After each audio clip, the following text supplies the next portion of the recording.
What's up you guys, and welcome to today's video. Today we are crocheting a tote bag out of scrap yarn. This isn't even technically all of my scrap yarn. This is just my cotton scrap yarn because that's what I use to make my tote bags. And it's not even all of the cotton scrap yarn. This is just kind of what I've chosen for the color palette of the bag. Honestly, I'm not necessarily sure if this completely classifies as scrap yarn. This is what some of them look like. These are basically just leftover skeins that I have from projects I've worked on. So some of these are from bucket hats, some of them are from other tote bags I've made. But before we get started on actually crocheting, we are going to cake up this yarn just to make it easier for us to move around and to use. And before we start caking, here's a better look of the color palette for you guys. I am going to show you each color individually after we cake it, but right now this is what we're looking like. I absolutely love caking up yarn. I feel like if you look at my more recent videos on like TikTok and Instagram, most of them are in cakes because I've been buying yarn and then just caking it up, especially with like this new yarn winder. The only not so fun part about caking up yarn is this horrible noise it makes. Hold on, let me show you.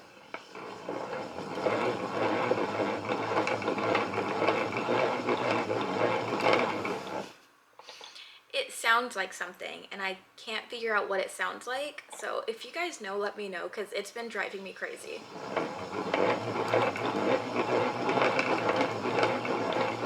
But we're gonna cake up this yarn and then I'm gonna come back and show you guys all my little yarn cakes.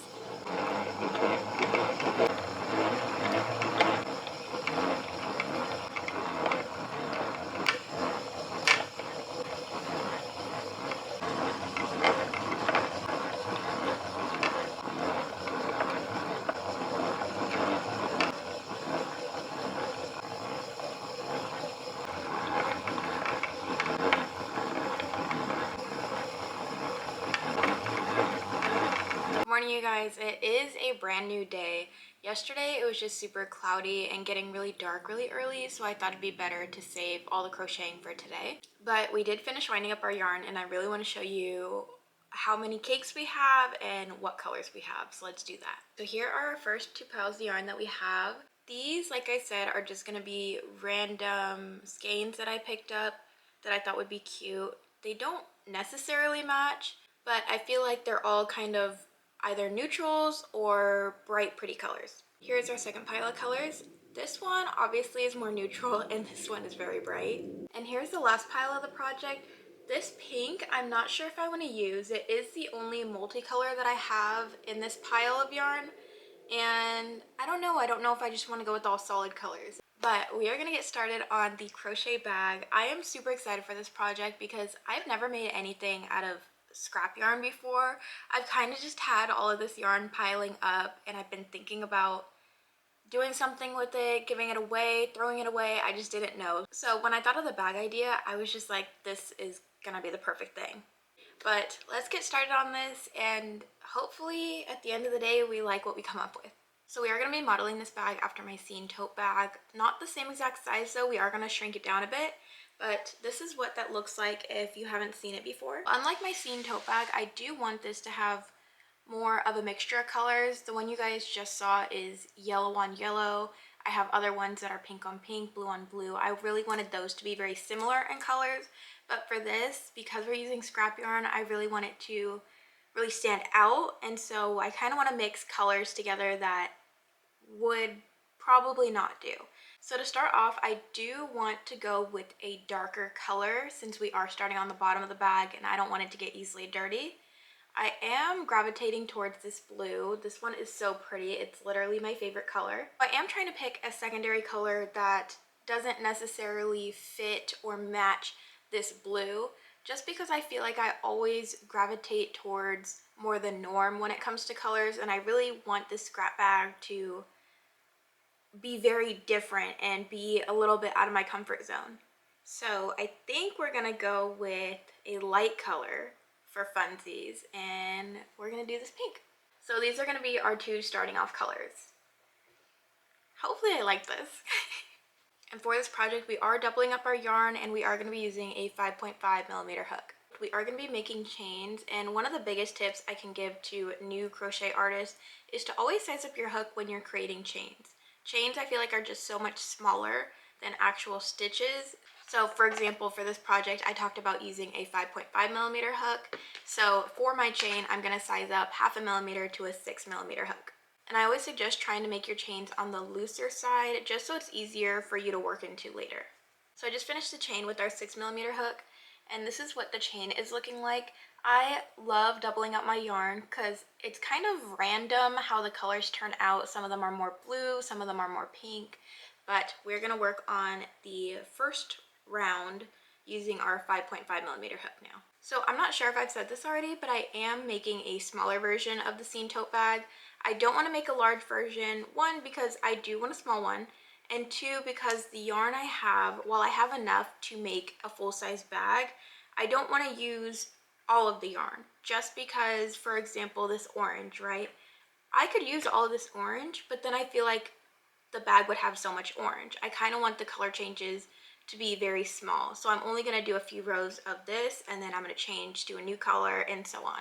So one of the biggest questions I do get on this bag is, how do I sew up the bottom? And I don't do any sewing for this project except for weaving in my ends. And how I make the bottom is I just work the entire bag in round, starting from the bottom and moving upwards. So for this, I have finished the first row, and we're just going to keep going around into the chains to create a round.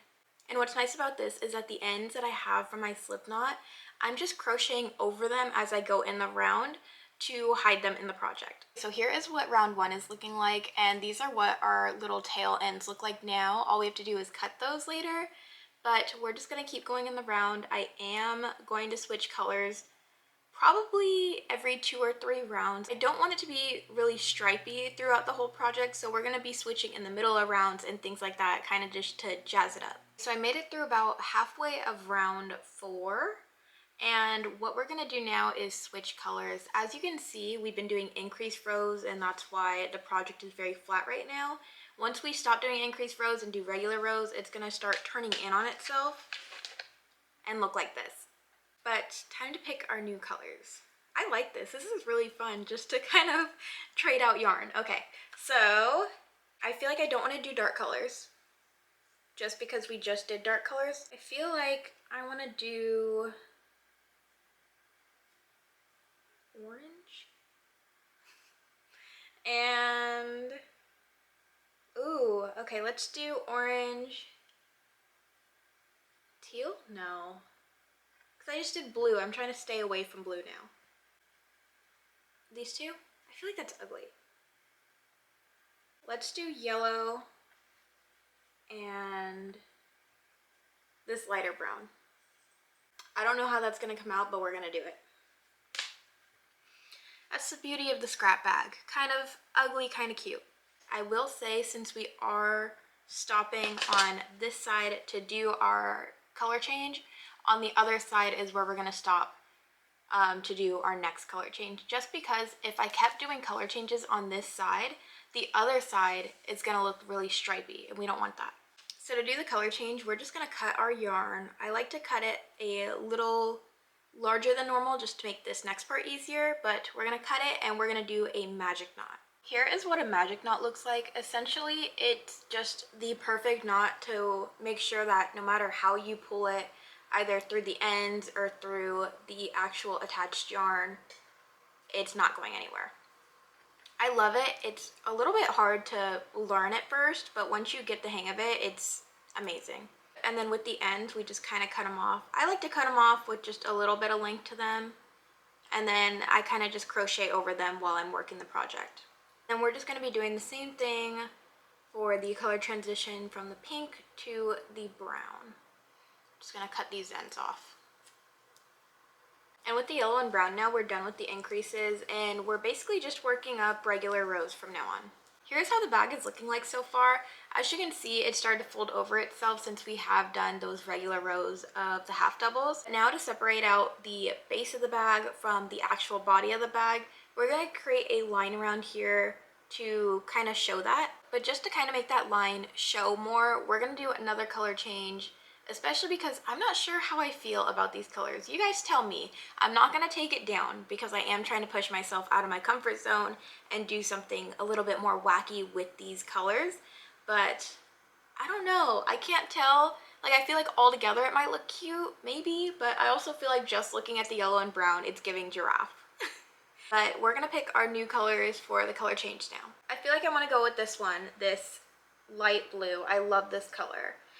And I think we should go with purple. But this is what we're gonna do next. I am just kind of trying to make it different enough from other colors that I've done just to make it pop more, just to make the colors stand out more, you know? But like I said, because we did the color change on this side, that means we're gonna do our next color change on the opposite side, just to keep things from looking stripy. So I'm just gonna crochet probably close to halfway through this side, and then we're gonna cut our yarn to make the color change. All right, so here is how the bag is looking with our 3 color changes, or 2 color changes, but 3 different color sets. I think it's so funky and so cute. And honestly, I didn't realize that the blue and the purple together would look so much like Sully from Monsters Inc., but I really like it. I think it's funny. And we also got that line done here. I'm not really sure if you can tell so much because we did the color change, but it is definitely there. We're gonna keep going for a few rows, and I'm gonna see you guys at our next color change. Okay, this is what the bag is looking like, and it is time to pick a new color. So I did kind of go on the lighter side for this, so I'm thinking that we want to go a little more vibrant. So for the first color, I am thinking of going with orange, and then I think I kind of want to go more of a neutral. So, ooh, should we do cream or should we do gray? I think I want to do gray. So I just started working in the orange and the gray together, and I don't know how I feel about it. I feel like every color change I've done, I'm like, I don't know how I feel. This is what it looks like. I don't know about that. I feel like we just gotta trust the process. I'm not sure how many rows I want to be doing. I feel like I am kind of wanting to go with a little bit thicker rows now, as I did with the blue and the pink, or sorry, the blue and the purple. Let me show you. As you can see, this row is definitely way bigger than the other two. Just a little bit though. I did like 1 more row than I did for this one. I think this one I'll probably do like 3 or 4 rows and kind of see how we feel from there. But I do think for our next color change, we're gonna probably go something bright. I think I really want to use this pink next. I love this color. So here's what the bag is looking like. And I don't know, I'm kind of feeling like I'm making the rows of each color change too much. Like maybe I should have made it a little thinner. So we're gonna try to thin it out from here. We're gonna do the pink, and then we have to pick our second color. So this is the pink that we're gonna go with. And ooh, I'm gonna do these two, pink and yellow. I have finished about 2.5, 3 rows of the pink and the yellow, and I'm really not sure what I want to do. I feel like the pink and the yellow, because they're like such girly colors, maybe I should keep going and not stop at like 3 or 4 rows. Maybe keep going, make it a little bigger. I think we're at least going to do 1 more row and then kind of see how I feel from there, because I'm really liking this color combo together. So I decided to stop here. I was gonna do another row, but then I realized that if I do, it's gonna be the same exact height as the orange and the gray. So I'm gonna stop here and switch colors so that it doesn't look stripy. For my next color combo, I am going in with the dark brown. We haven't used this one yet. We used the lighter brown one. And then we're also gonna go back in with the blue that I previously used. I feel like this will look different enough from what I previously had, because what I previously had was the pink and the blue. So instead we're gonna go in with the darker color. Here's what the blue and the brown are looking like. It is definitely a lot darker than I thought it would be, but I do really like it. I think we're gonna try to go in with a lot lighter colors now. So I do wanna go in with white for sure, and ooh, I think we're gonna try red as well. So I'm working on the red and white, and I really thought that it was gonna give kind of like Valentine's Day, and maybe that's because I'm currently working on a Valentine's Day sweater, but it's giving American flag. Look, I don't know how I feel about it, but we're gonna keep going. I think we're gonna do more cutesy colors for the next one, so maybe the light pink again with black or purple. I don't know. We're making progress, but I don't know if it's as fast as I want it to be. This is as far as we've gotten. This is like row 25 or something like that. It's been a few hours, but we're gonna keep going with this, and I really do want to finish this tonight, so hopefully we can get it done. Here is what the finished red and white is looking like, and I did decide that I do want to do pink, and we're gonna go in with pink and purple. Hopefully it's a good mix and it doesn't look too similar to the bottom here, which is the blue and the pink, so we'll see. I think I do want this row to be a little bit thicker than the rest. I feel like the last few have been a little bit thin. So I want to try to make something a little thicker, and then hopefully we can start on the strap soon. So here's how the bag is looking after the pink and purple row. I think I want to do about one, maybe two more color changes before we work on the straps of the bag. I feel like it's kind of turning into the rectangle tote bag shape which we want, but I feel like I want to go with a darker color for this last one just because I really like how the blue and the brown actually turned out. So we're gonna go in with the gray and the black. I haven't used any black yet. I did use the gray on the orange and gray row. Okay, it has probably been like five and a half hours since we started this project, and we finally are done with the body of the bag and we can create the straps. But we're not fully, I guess, done with the body of the bag. I do want to do one more row, but I do want to do a color change so that the top of the body of the bag is the same color as the first row or two of the strap. And since I did do gray and black for the last few rows, I do want to make something more bright again. So we haven't used pink in a while, or at least the dark pink. So I do want to use the dark pink. And then, ooh, I'm thinking we go dark pink and orange. I know they're kind of similar, but I think it'll really look really pretty and pop more. I feel like when we did the yellow and the pink here, you couldn't really see much of the pink. The orange kind of popped, but I feel like these two would just go together so much better and it would look really nice and vibrant for the strap. So here is how the orange and the pink are looking. They're very similar in color, but I don't hate it. We are now going to work on the strap, but before we do, I wanted to show you guys something. So because we're not turning our work for this project, slowly we're gaining a slant down the side of the bag. So this is what the slant looks like here. It is hard to tell, which I love, obviously. I don't want that to be very obvious, but because of that, we are ending our row in the middle of the bag here. So this is where our most recent row is ending now, and obviously this is really in the middle and we don't want our straps to start here. It's too close in. So what we're going to do is we're going to cut our yarn and replace it probably closer to here. And then this is going to be one of two ends that we're going to have to weave in. So the first end, obviously this one, and then after we finish our straps, we'll have to weave in that end too. So I'm going to get some stitch markers and place where I want the straps to start and end. So here is where I put my stitch markers, and essentially the space between the stitch markers is going to be the gap for the strap. So where we start and end the stitch marker is where we're going to create a long chain to make the strap.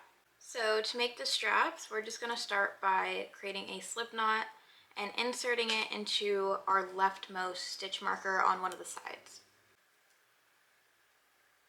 Like that. I'm just going to keep going until we reach the other stitch marker, and I am going to be crocheting over the ends from my slip knot just so I don't have to weave them in later. So I reached the other stitch marker and I just placed a half double in it, and now we're going to create the chains for the strap. To do this, like we did in the beginning of the project, I am using my 6mm hook to create the chains rather than going in and continuing with my 5.5mm. So we're just going to chain and connect it at the other stitch marker. Here's what the chain or the strap looks like once we slip stitch to the stitch marker, and it's looking like a bag now, right? I'm pretty comfortable with the size of the strap right now, but you have to remember that this is going to be as small as it gets, because as we continue to work around it, it's just going to get bigger. But we're going to do the same thing to the other side, and then I'm going to show you what both of the chains look like. Okay, so here is what the bag looks like after doing both of the chains for the straps. And now we just need to go around and around like we basically have been for the entire bag, but now it's going to be around the straps. So I'm going to work on that, and I'm going to come back to show you guys our next color change. Okay, so I'm working on the straps of the bag, and I ran out of the pink. Well, I didn't fully run out yet, but I'm about to run out of pink, so I do want to give myself some space to change colors. And while I was looking around my desk at what color to do next, I spotted this guy. I haven't used him yet at all. Let's see. Yeah, I haven't used it at all, so we definitely have to use that color. I was also thinking of going in with maybe yellow, because I have enough yellow to finish this out. Or I can go in with the dark color again and do brown. I already did the other blue with brown, so I don't want to do that. So to finish off this bag, I think I'm going to go in with the teal and then the bright yellow. Okay, so the time has come and we have finally finished crocheting this bag. I know it's a little hard to see. I am going to stand up and show you guys a full view. As you can see, we have not weaved in our ends yet. We are going to do that, but I really just wanted to jump ahead and show you guys what it looks like. This bag honestly surprised me. I love it. It looks very funky. It kind of reminds me of like those funky sweaters you see people wear, and I think it's so beautiful. Now I'm going to stand up and show you guys a full view so you guys get the entire effect. So here is the bag on. Obviously it doesn't have anything in it yet, but it is so pretty. Look at that. Let me show you guys the other side too. This is the other side. Ignore the extra yarn. But this is the other side. I will put this one on too. I am honestly shocked myself.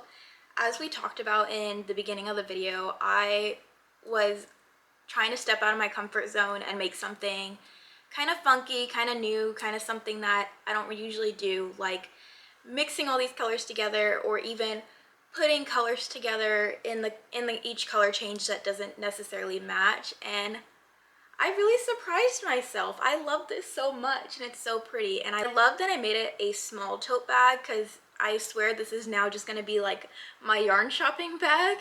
I've always wanted kind of a specific design tote bag to go yarn shopping, so this is going to be the perfect little thing. But thank you guys so much for joining in on today's video.